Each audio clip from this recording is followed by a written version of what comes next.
అంతా ఎమోషన్ ఆ white book study. అందులో భాగంగా మనం ది ఓపెనింగ్ ద మైండ్ అంటే మనోవికాసం అనే చాప్టర్ స్టడీ చేసుకుంటూ ఉన్నాం. ఇప్పటి జ్ఞాన సర్వస్వాన్ని అంతా మీరు ఎప్పటి ఏ జ్ఞానాన్నైనా గ్రహించగలిగే సామర్థ్యం మీలోనే ఉంది.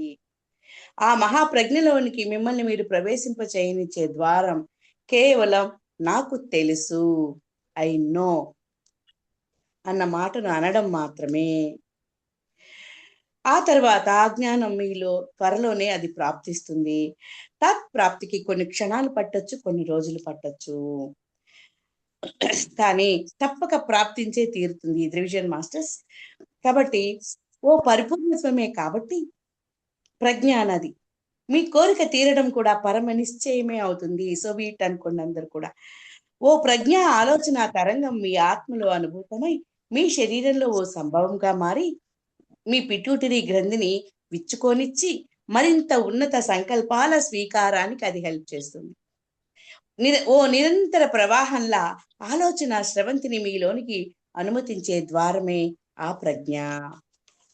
Yes I know I am wonderful. Yes, I know I have always been fabulously wealthy. Yes, I know I have always been radiantly healthy. ఇలా ఉండాలి మనకి. Yes I know I am sovereign, all my debits are paid. Yes I know all I am sovereign on levels, all levels, అన్ని విధాలుగా నేను సార్వభౌమాధికారిని, నాకు తెలుసు. Yes I know I am Shiva the creator. Yes I know I'm abundant. Yes I know I have always been I'm genius. Yes I know I accept change, my brain, DNA, and my reality, and my future now. Just accept it. Sweet surrender. లీలా అనే గారు చాలా బాగా చెప్తారు. Sweet surrender. చక్కగా మన సోల్కి మనం surrender అయిపోతే చాలు. ఎస్ ఐ నో అని. ఇక ప్రజ్ఞ అన్నది నమ్మకం కాదు.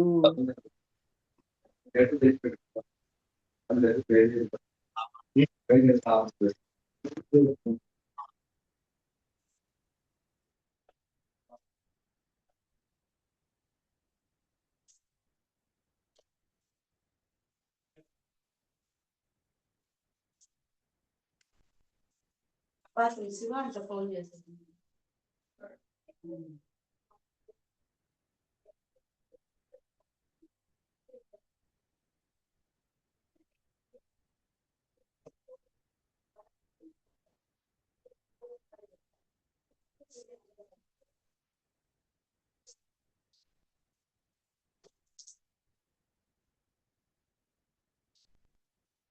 శ్రద్ధగా వింటున్నారా అందరూ?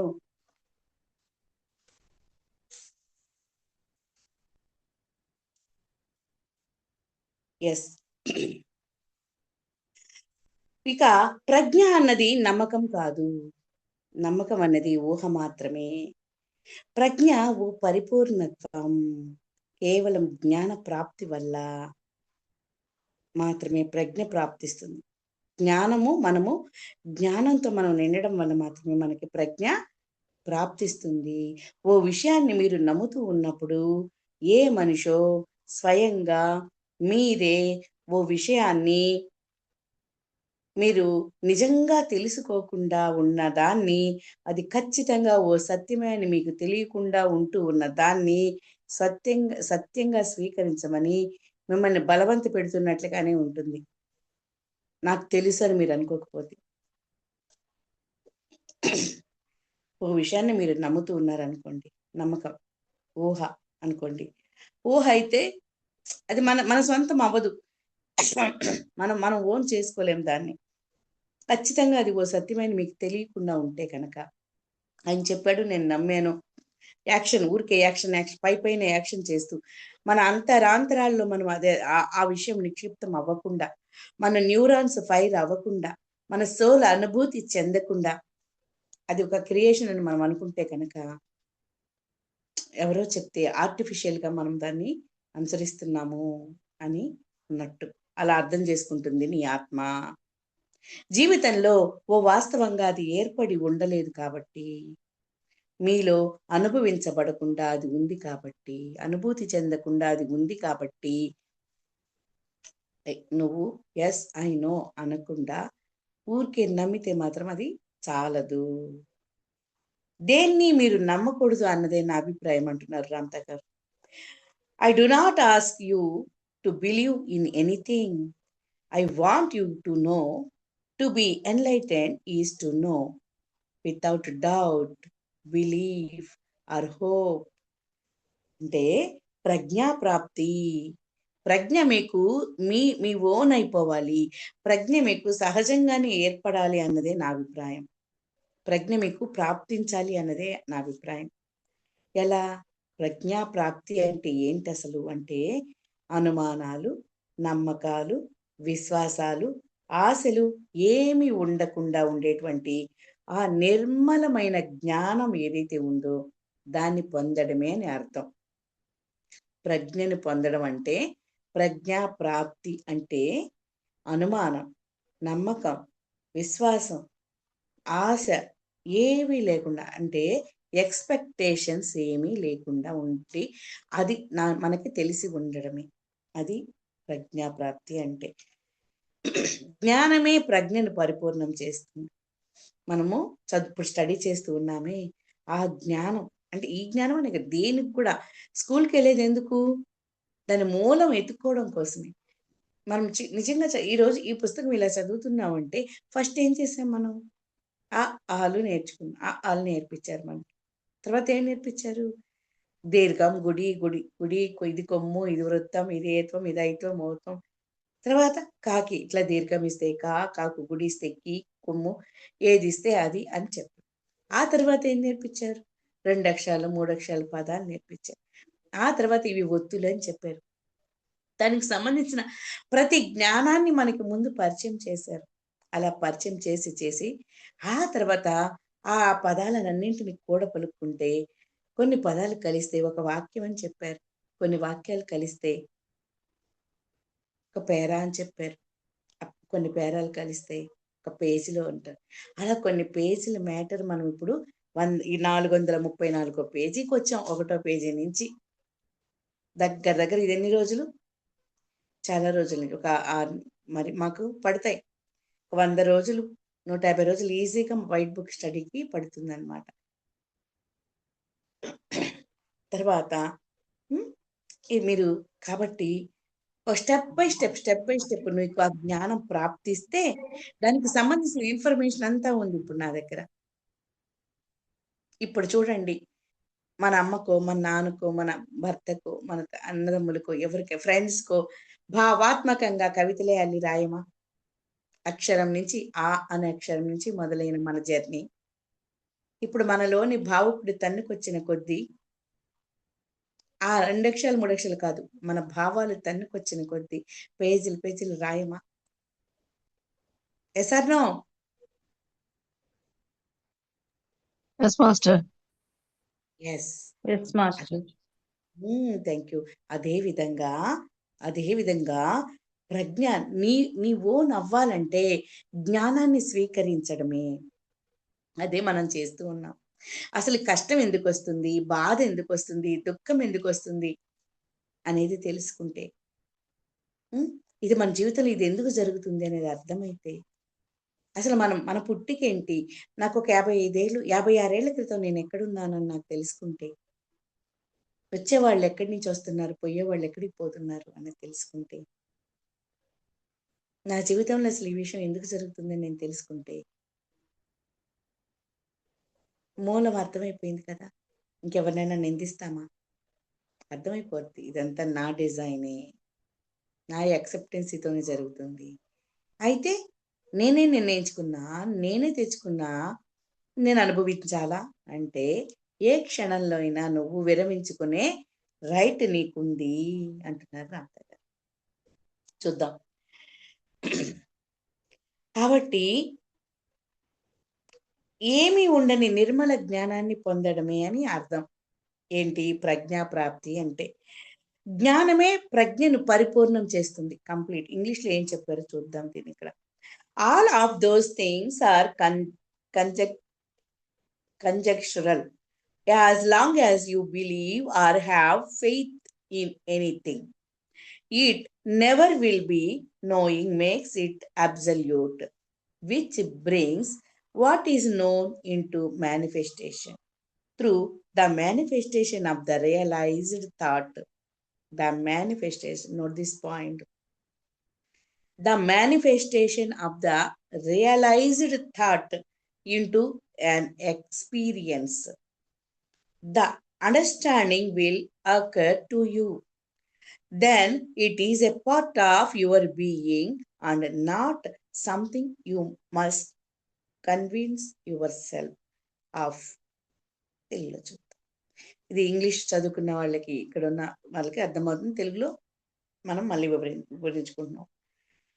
తెలుసుకోబడిందే ఓ సంభవం అవుతుంది, మేనిఫెస్టేషన్. చూడండి, which brings what is known into manifestation. Through the manifestation, తెలుసుకోబడిందే ఓ సంభవంగా మారుతుంది. మేనిఫెస్టేషన్ మీన్స్ సంభవం, జరగడం. ఓ అనుభూతిగా సంభవిస్తున్న ఆలోచనే ఓ అనుభవమై అవగాహన ప్రాప్తిస్తుంది. ఫీల్, అనుభూతి చెందాము, ఫీల్ అయ్యాము. ఆ ఫీల్ అయిన అక్కడ ఆ ఫీల్ అవ్వడాన్ని అది ఒక సంభవంగా మారిపోతుంది. ఎప్పుడైతే అబ్బా ఎంత అద్భుతంగా ఉందో అన్నప్పుడు, నేను అద్భుతంగా మారడానికి, అద్భుతంగా ఉండడానికి అన్నీ కూడా నా సోల్ నాకు రంగం సిద్ధం చేస్తుంది. అదే ఒక అనుభవంగా అయి అదే అవగాహనగా మనకి ప్రాప్తిస్తుంది. అప్పుడు అది మిమ్మల్ని మీరే నమ్మించుకోవాల్సిన అగత్యం కాకుండా మీ ఉనికిలో ఓ సత్యంగా అది ప్రతిష్టమైపోతుంది. మనం నమ్మించాల్సిన అక్కర్లా ఇది ఇది ఇది ఇది అని. ఎస్ ఐ నో, నాకు తెలిసిపోయే స్థితి వచ్చేసింది. అది బాగా అర్థమైపోయి అవగాహనకు వచ్చేసిన తర్వాత చక్కగా ఎవరో మరి నమ్మించాల్సిన స్థితి లేకుండా పోతుంది అన్నమాట. ఇది మాస్టర్స్ ఎవరికి ఏమర్థమైంది?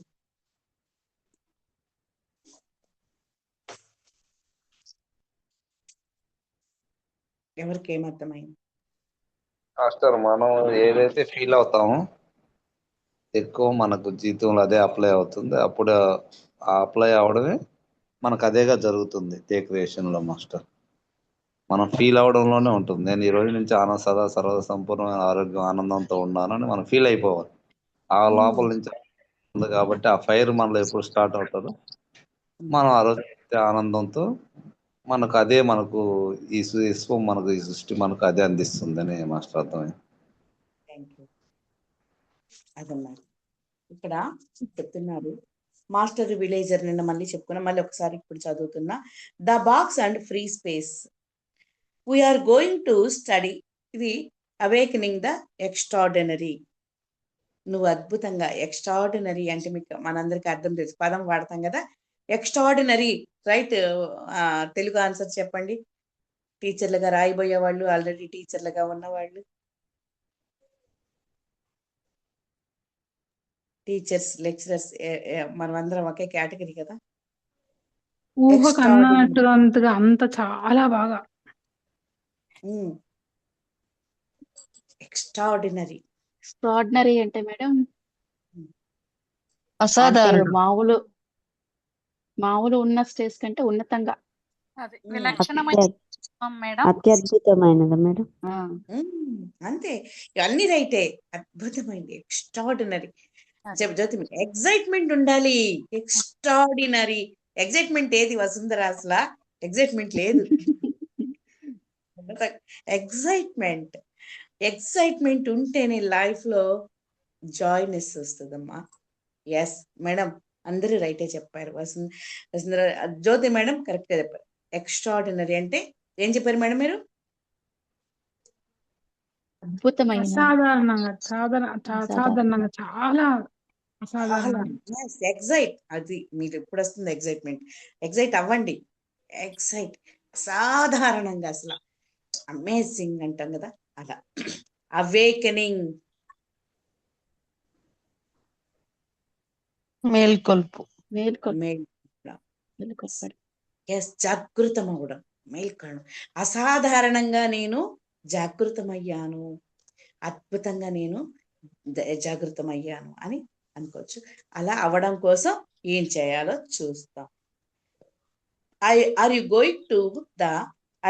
going to study the box of all personality in order for you to understand something about the nature of your thinking?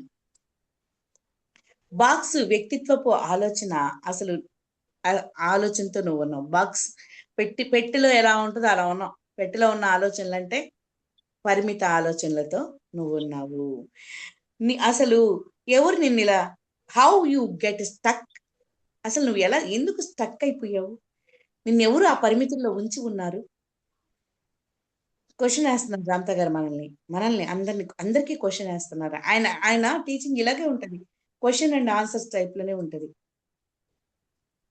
అసలు how you get stuck in it, ఎలా నువ్వు స్టక్ అయిపోయావు ఈ పరిమిత ఆలోచనలు, ఈ బాక్స్ లో ఎలా స్టక్ అయిపోయావు నువ్వు, పరిమితత్వంలో ఎందుకు స్టక్ అయిపోయావు నువ్వు, ఎవరు నిన్ను అక్కడ ఇరికిచ్చారు, and where you give up, how hard must the test be before you surrender, what is a test and who is testing you? ఆ పరిమితుల్లో ఆ విధంగా కూరుకుపోయి పరిమితాల నుండి బయటపడడానికి చేసే ప్రయత్నాలు ఎక్కడ వదిలేశారు మీరు? పరిమితాలు ఇరుక్కున్నారు, పోనీ మన వాళ్ళు చెప్తారు కదా, అసలు మన పరిమితాలు ఇరుక్కోకూడదు. ఇరుక్కున్నావులే పో, ఆ బాక్స్ నుంచి బయటికి రావడానికి నువ్వు ఎందుకు ప్రయత్నం చేయట్లేదు? అలా బయటికి రానికుండా నిన్ను ఆపుతున్నది ఎవరు? అలా ఆపుతున్నది ఎవరు నిన్ను అనేది తెలుసుకోవాలి అంటే నువ్వేం చేయాలి అంటే how hard must the test be before you surrender. నువ్వు నీ దైవానికి సరెండర్ అవ్వాలి. నీ దైవానికి నువ్వు సరెండర్ అవ్వాలంటే కూడా నిన్ను ఆపుతున్న వాళ్ళు ఎవరు? దానికి ముందు నువ్వు ఎదుర్కొన్న కష్టతరమైన పని ఏంటి అంటే ఎవరు ఆ టెస్ట్ పెట్టేవాళ్ళు ఎవరు, ఆ టెస్ట్ ఏంటి, మరి ఎవరు ఆ కనిపించని వాళ్ళు ఎవరు, కనిపించకుండా నీకు టెస్ట్ పెడుతున్నది ఎవరు? ఎందుకు నా జీవితంలో ఎన్ని కష్టాలు వస్తున్నాయి, నాకు ఇన్ని పరీక్షలు ఎందుకు వస్తున్నాయి అని నువ్వు అనుకుంటున్నావు? ఎవరు పెడుతున్నారు ఈ పరీక్షలన్నీ? పరిమితాల పరీక్షలన్నీ ఎవరు పెడుతున్నారు అంటే వాస్తవానికి సమ్వన్ సీన్, సమ్వన్ అన్సీన్ కాదు. నిన్ను ప్రత్యక్షంగా కానీ పరోక్షంగానే నిన్నెవ్వడు ఆపటం లేదు. There is nobody testing you. ఇక్కడ నిన్నెవ్వరు టెస్ట్ పెట్టట్లేదు, నిన్నెవ్వరు ఇక్కడ నిరికించలేదు. Save your self.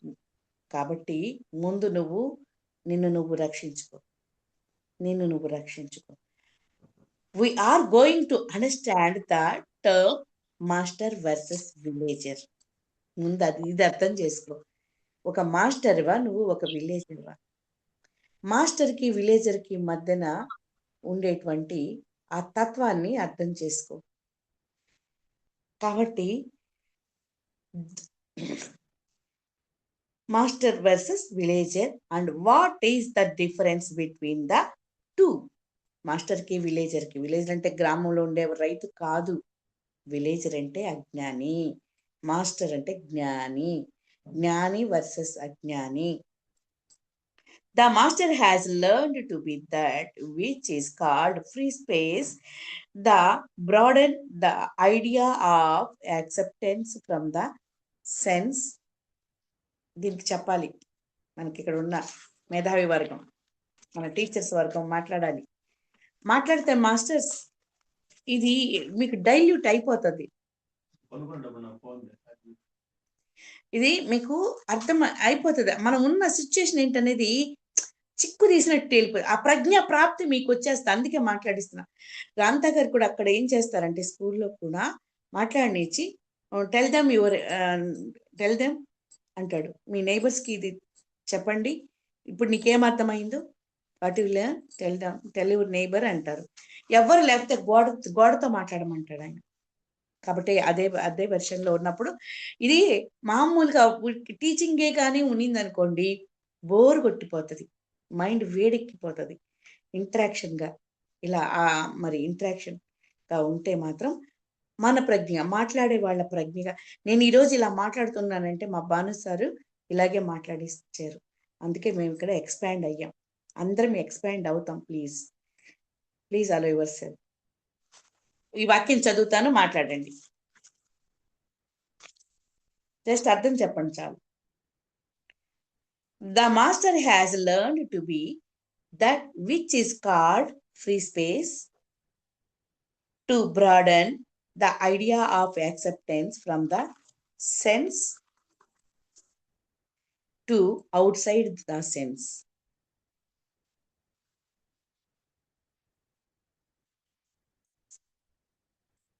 Right. ఒక master out side of sense ఏంటి, తన యాక్సెప్టెన్సీ లెవెల్ ఎలా ఉంది, విస్తృతంగా ఉందా, పరిమితంగా ఉందా, అంతేనా? అయితే the master has learned to live in a world that is far vaster than the villager can conceive. Master తనకు ఎదురైన ప్రతి దాని నుంచి లెర్నింగ్ చేస్తాడు, నేర్చుకుంటూ ఉంటాడు. మరి the master has learned to live in a world, ప్రపంచంలో నివసిస్తున్నా నేర్చుకుంటాడు, ప్రతి దాని నుంచి ఒక లెసన్ నేర్చుకుంటుంటాడు. That is far vaster than the villager కంటే కూడా ఇతను చక్కగా నేర్చుకుంటారు. ఇదేనండి చెప్పడం, ఇదేనా sense? What is the job the yellow brain, the neocortex, the yellow brain. Ramtha గారు దీన్ని ఎలో బ్రెయిన్ అంటారు అన్నమాట.